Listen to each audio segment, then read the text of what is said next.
Have you ever felt weak when life gets tough? Do you feel like you just don't have what it takes to face the challenges in front of you? I used to think strength was something you had to show off, something loud and proud.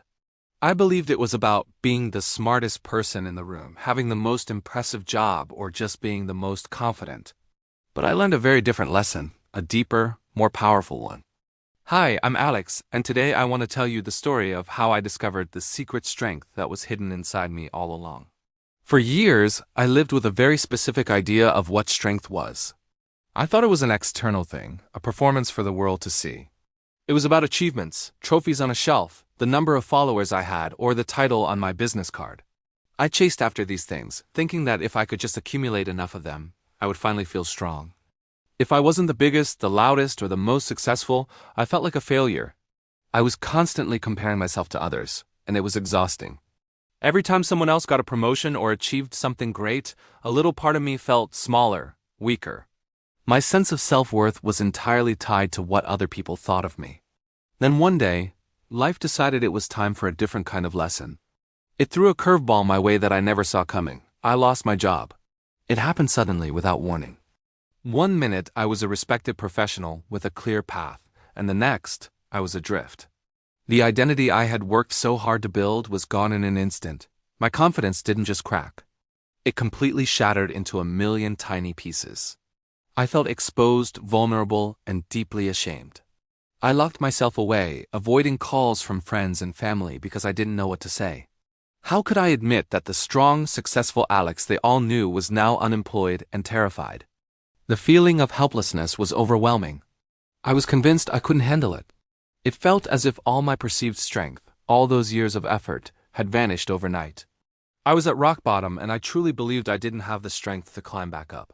During that difficult period, when every day felt like a struggle just to get out of bed, I started taking long walks to a quiet park nearby, just to escape the four walls of my apartment. It was there that I met an elderly man named Mr. Thomas. He sat on the same bench every morning, rain or shine, observing the world with a gentle smile and a calm presence that was almost magnetic. He wasn't doing anything remarkable, just feeding the pigeons or reading a book, but there was an aura of peace around him that I found myself drawn to. After several days of just watching him from a distance, I finally mustered the courage to approach him. I sat down on the bench, and after a few moments of silence, I asked him, "How do you stay so peaceful? The world seems so chaotic, so full of hard times." He turned to me, and his eyes were full of a kindness and understanding that made me feel seen. He didn't offer a simple platitude. Instead, he said, inside every single person, there is a secret strength. It's like a small, steady flame that never goes out, no matter how stormy the night gets or how fierce the wind blows. His words were beautiful, but I couldn't connect them to my reality. I confessed, "But I feel so weak, I feel like giving up." "My flame feels like it's completely gone out." Mr. Thomas just nodded slowly, his expression full of empathy. "That's a perfectly natural way to feel," he said. "But true strength isn't about never falling down. It's not about avoiding the storms. It's about how many times you get back up after you've fallen. It's about resilience, the quiet, stubborn ability to stand tall again after being knocked down." His words echoed in my mind long after I left the park that day. Resilience, getting back up. The idea was so simple yet so profound. I realized that during my darkest days, I had been focusing on the fall, on the pain, on the loss. But I had a choice. I could let that despair define me, or I could try to find that hidden flame he talked about. So, I began to look inward. I stopped focusing on the job I had lost and started reflecting on all the other tough times I had faced in my life. I thought about the time I failed a major exam in college and thought my academic career was over. I remembered a painful breakup that left me heartbroken. I recalled moving to a new city where I knew no one and felt utterly alone. In each of those moments, I had felt just as lost and weak as I did now. I thought I couldn't survive, but I did. In fact, I hadn't just survived. I had grown. Each of those experiences had taught me something, had shaped me, had made me stronger than I realized. The evidence was right there in my own history. Slowly, carefully, I started to rebuild myself. It wasn't a dramatic overnight transformation. It was a series of small, intentional steps. I started by updating my resume. The next day, I applied for just one job.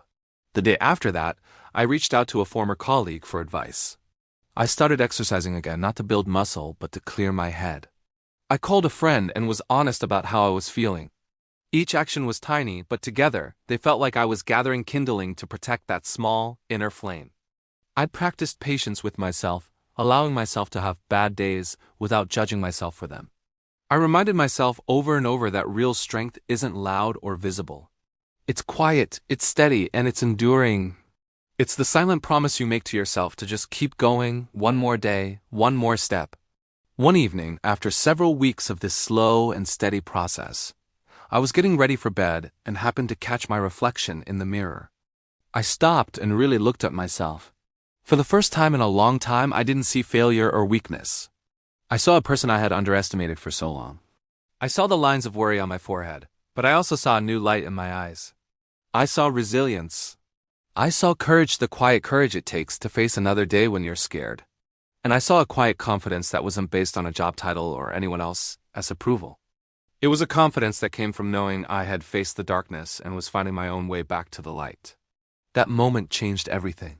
I finally understood. The true strength I had been searching for all those years wasn't something to be found out there. It was always within me, waiting patiently to be discovered, nurtured, and trusted. From that day forward, I carried this lesson with me like a shield. I did eventually find a new job, one that I enjoyed even more than my last. But my sense of strength was no longer tied to my career. I understood that life will always have its challenges. There will be more storms, more moments of doubt, more times when I get knocked down. But now I know that no matter how tough life gets, I have the power to rise again. Because the greatest strength lies not in what others see, but in what I believe about myself. It's the unwavering belief in my own resilience. And I want you to know this too. Whatever challenges you are facing right now, whether they feel big or small, you are so much stronger than you think. That secret strength is within you as well. It's that small, unquenchable flame, waiting for you to notice it, to protect it, and to let it shine when you need it most. Don't look for it in the applause of others or in external achievements. Look for it in the moments you chose to try again. Look for it in your ability to be kind to yourself on a hard day. That is where your true power lies. Remember, the strongest people are not the ones who never fail. They are the ones who discover their inner power and simply never give up. If you enjoyed this story and it resonated with you, please consider subscribing to my channel, English Tailies.